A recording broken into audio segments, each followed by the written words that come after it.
Hello friends, welcome to rail career. आज की इस वीडियो में मैं आपको आरआरबी एनटीपीसी भर्ती से संबंधित कुछ फैक्ट्स बताने वाला हूं। अगर आप आरआरबी एनटीपीसी 2024 के लिए फॉर्म भरना चाहते हैं तो फॉर्म भरने से पहले आपको कुछ चीज़ों का ध्यान देना पड़ेगा। उन सब चीज़ों के बारे में आज की इस वीडियो पर मैं डिस्कशन करने वाला हूँ। तो चलिए, अगर आप इस वीडियो पर नए हैं, चैनल पर नए हैं तो चैनल को सब्सक्राइब कर लीजिए। चलिए वीडियो को स्टार्ट करते हैं।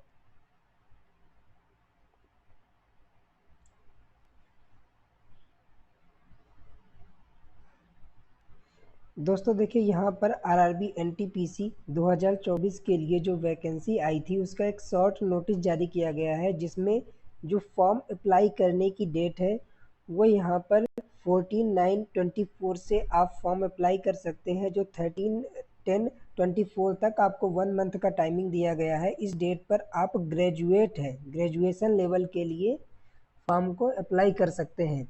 यहाँ पर देखिए, जो ग्रेजुएशन की कुछ पोस्ट है कुछ इस तरीके से दी गई हैं। ये सारी ग्रेजुएशन लेवल की पोस्ट है। इन लेवल पर आपको फॉर्म अप्लाई करने के लिए अभी 1 या 2 दिन बाकी है। 14 सितंबर से आप फॉर्म को इस पर अप्लाई कर सकते हैं।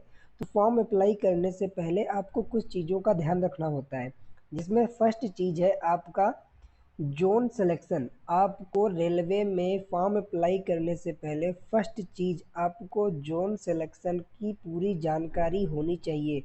आपको किस जोन से फॉर्म अप्लाई करना है, आप कहां से फॉर्म अप्लाई करने वाले हैं, क्योंकि अगर आपने एक बार जोन को सिलेक्ट कर लिया तो आप दोबारा इसको चेंज नहीं कर सकते।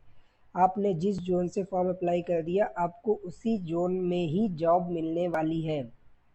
यही गलती मैंने की थी। फॉर्म अप्लाई करने के टाइम मैंने बेंगलोर जोन से फॉर्म अप्लाई कर दिया था और मेरी पोस्टिंग अभी बेंगलोर जोन पे ही हुई है, जो कि घर से बहुत दूर है। तो इसमें बहुत दिक्कत होता है आने जाने में, इसलिए आपको जोन का सिलेक्शन करने से के टाइम इन चीज़ों का बहुत ही ध्यान देना है कि आपको किस जोन से फॉर्म अप्लाई करना है। अब देखिए, आपको जोन सिलेक्शन के लिए कुछ बातों को ध्यान देना है। पहली चीज़, वहाँ पर नंबर ऑफ़ वैकेंसी क्या है। आप जिस जोन से फॉर्म अप्लाई कर रहे हैं वहाँ पर नंबर ऑफ़ वैकेंसी क्या है, फर्स्ट चीज़ आपको ये देखना है।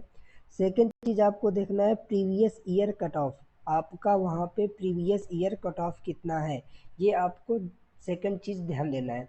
थर्ड चीज़ आपको जो देखना है, जहाँ से आप फॉर्म अप्लाई कर रहे हैं वहाँ पर आपको अगर जॉब मिलता है पोस्टिंग होने के बाद, क्या आपको कोई म्यूचुअल ट्रांसफ़र आपके घर के लिए मिल सकता है कि नहीं मिल सकता है। ऐसा ना हो कि वहाँ पर आपको कोई म्यूचुअल ट्रांसफ़र ही ना मिले और आपको उधर ही जॉब करना पड़े। तो इसमें बहुत सारा दिक्कत होता है। मोस्टली अगर आपको लगता है कि आपकी तैयारी बहुत अच्छी है तो आप अपने घर के आसपास से ही फॉर्म अप्लाई कीजिए, क्योंकि रेलवे की जॉब घर से दूर रहने में काफ़ी दिक्कत होती है। तो ये आपको जोन सिलेक्शन के टाइम में कुछ चीज़ों का बहुत ही ध्यान देना है। अगर आपको लगता है कि आपका तैयारी थोड़ा सा कमज़ोर है तो आप कुछ ऐसा जोन सेलेक्ट कीजिए जहाँ पर कट ऑफ कम जाती हो, नंबर ऑफ़ वैकेंसीज ज़्यादा हो। तो इस तरीके से आप उस जोन को सिलेक्ट कर सकते हैं।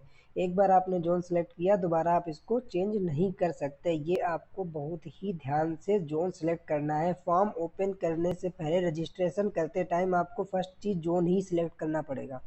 तो फर्स्ट चीज़ आपको जोन सिलेक्शन पर ध्यान देना है।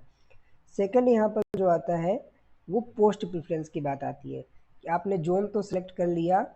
जोन सेलेक्ट करने के बाद आपको किस पोस्ट को पहले प्रेफरेंस देना है। अब देखिए, ये अपनी अपनी पसंद है कि कौन किस पोस्ट के लिए जॉब करना चाहता है या किस पोस्ट में कैसी सुविधाएं हैं, क्या आपको उसमें वर्क करना पड़ता है। इसके अकॉर्डिंग आप अपना पोस्ट प्रेफरेंस दे सकते हैं। बट अगर मैं आपको सजेस्ट करूं तो इस बार जो वैकेंसी आई है उसमें चीफ कमर्शियल कम टिकट सुपरवाइजर सबसे अच्छी पोस्ट है, जो कि लेवल 6 4200 ग्रेड पे की एक पोस्ट है। ये सबसे अच्छी पोस्ट है, इसमें नंबर ऑफ़ वैकेंसी भी अच्छी है।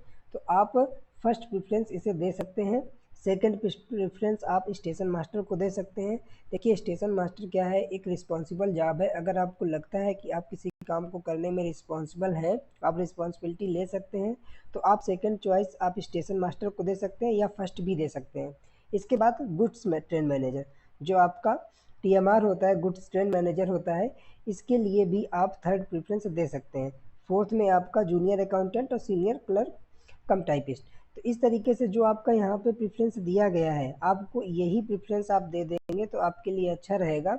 अगर आपका टाइपिंग वगैरह अच्छा है, आप कोई ऑफिस वर्क का जॉब चाहते हैं, इधर उधर रनिंग जॉब नहीं चाहते हैं, तो आप इन पोस्ट को भी पहले प्रेफरेंस दे सकते हैं। क्योंकि देखिए यहाँ पे जो ट्रेन मैनेजर का जॉब है, ये एक रनिंग जॉब होता है और ये सारा आपका रनिंग जॉब नहीं है। लेकिन ये स्टेशन मास्टर एक सेफ्टी कैटेगरी का जॉब है, जो एक रिस्पॉन्सिबल जॉब है। इसके लिए आप इस तरीके से अपना पोस्ट प्रेफरेंस दे सकते हैं, क्योंकि पोस्ट प्रेफरेंस भी एक बार देने के बाद आप दोबारा चेंज नहीं कर सकते। तो ये दो चीज़ें आपको स्टार्टिंग में फॉर्म को भरने से पहले आपको डिसाइड कर लेना है। इसके बाद नेक्स्ट आता है आपका वो डॉक्यूमेंट्स, कि आपको क्या क्या फॉर्म भरने से पहले डॉक्यूमेंट्स रेडी करवाने हैं, क्या क्या आपको ज़रूरत पड़ सकता है। देखिए फर्स्ट चीज़ आपका कुछ फ़ोटोज़, आपको कम से कम 20 से 25 फ़ोटो आपका पासपोर्ट साइज का रेडी कर लेना है। ये फ़ोटो आपको ऐसा नहीं करना कि मोबाइल में फ़ोटो खींच लिया उसी से आपने फॉर्म भर दिया, आगे आपको दिक्कत होगी।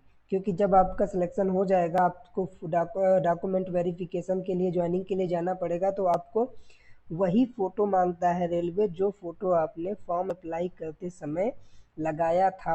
अगर आपने मोबाइल में सॉफ्ट कॉपी रख लिया, वो डिलीट हो गया, कुछ भी हो गया, तो आपको दिक्कत होगा। फिर आपको एडमिट कार्ड से निकलवाना पड़ेगा। बाई चांस आपका एडमिट कार्ड भी खो गया तो आप कहीं से फ़ोटो नहीं निकाल पाएंगे।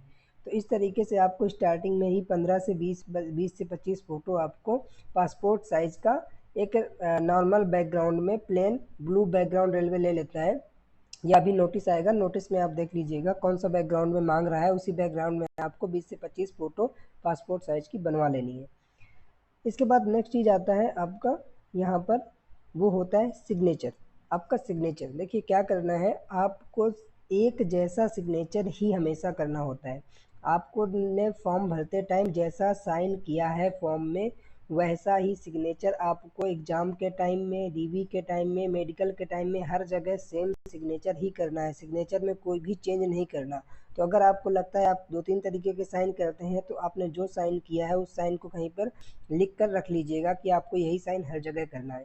ये आपको ध्यान रखना है। थर्ड चीज़ यहाँ पर जो आती है वो ईबीसी सर्टिफिकेट, इसको आपको बहुत ध्यान देना है, क्योंकि आपका फाइनल सिलेक्शन होने के बाद ये एक सर्टिफिकेट आपकी जॉब छीन सकता है। ईबीसी सर्टिफिकेट क्या होता है? इकोनॉमिकली बैकवर्ड क्लास सर्टिफिकेट एक होता है। जो भी हमारे यहाँ पे ओबीसी के स्टूडेंट हैं, उनको ये बहुत ही ध्यान देना है कि फॉर्म भरते टाइम आपको दो ऑप्शन दिए जाएंगे। एक आपका 250 रुपया फ़ीस काटने का ऑप्शन आएगा, और सेकंड यहाँ पर आपका 500 फ़ीस कट करने के लिए ऑप्शन आएगा। आपके पास दो ऑप्शन आएंगे, 250 रुपये और 500 रुपये फ़ीस कट करने के दो ऑप्शन आएंगे। जिसमें अगर आपने ईबीसी सेलेक्ट कर लिया तो आपका फ़ीस 250 रुपये लगेगा, और अगर आपने ईबीसी सिलेक्ट नहीं किया, नॉर्मल ओबीसी से ही फॉर्म भरा, तो आपको 500 रुपये फ़ीस पे करना पड़ेगा। तो यहाँ पर आपको ईबीसी सेलेक्ट नहीं करना, आप कर सकते हैं, लेकिन उसके लिए आपको डीवी के टाइम में एक सर्टिफिकेट देना पड़ेगा। आप अपने 250 रुपये बचाने के चक्कर में आपने एक सर्टिफिकेट एक्स्ट्रा देना पड़ेगा। अब ये सर्टिफिकेट बहुत दिक्कत करता है, क्योंकि ये आपका इनकम से संबंधित एक सर्टिफिकेट है। अगर आपकी फैमिली इनकम 50,000 से कम है, अगर आपकी फैमिली इनकम 50,000 से कम है, तो आपको एक इकोनॉमिकली बैकवर्ड क्लास का सर्टिफिकेट आपका तहसील इशू कर देता है। आप किसी भी तहसीलदार से ये सर्टिफिकेट जाके बनवा सकते हैं, आपका फैमिली इनकम दिखा के आपको आसानी से सर्टिफिकेट मिल जाता है। लेकिन दिक्कत कहाँ आती है? दिक्कत ये आती है कि आज आपने फॉर्म भर दिया, आपका डीवी हो रहा है 2 साल बाद।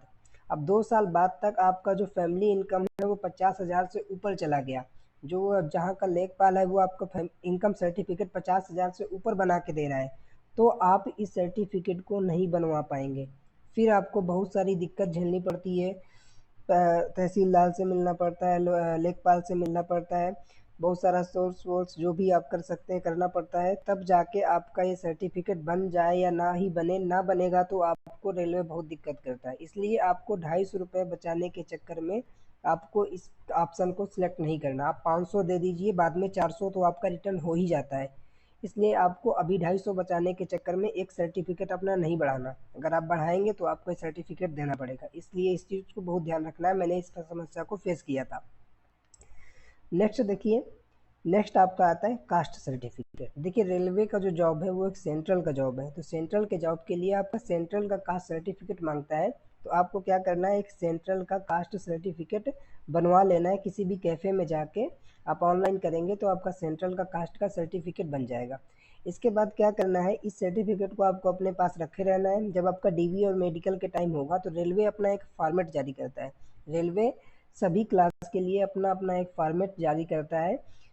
ईडब्ल्यूएस के लिए उसका फॉर्मेट आता है, ओबीसी के लिए फॉर्मेट आता है, एसटी और एसटी के लिए भी उसका फॉर्मेट आता है। तो उसी फॉर्मेट को आपको तहसीलदार से बनवा के ले जाना होता है। तो तहसीलदार क्या करता है, जब आप ये सेंट्रल का सर्टिफिकेट उसे दिखाते हैं तब वो आपको जो रेलवे फॉर्मेट सर्टिफिकेट है उसमें सील मोहर लगा के देता है। इस तरीके से आप इस सर्टिफिकेट को बनवा लीजिए तो आपको बाद में आसानी रहेगा।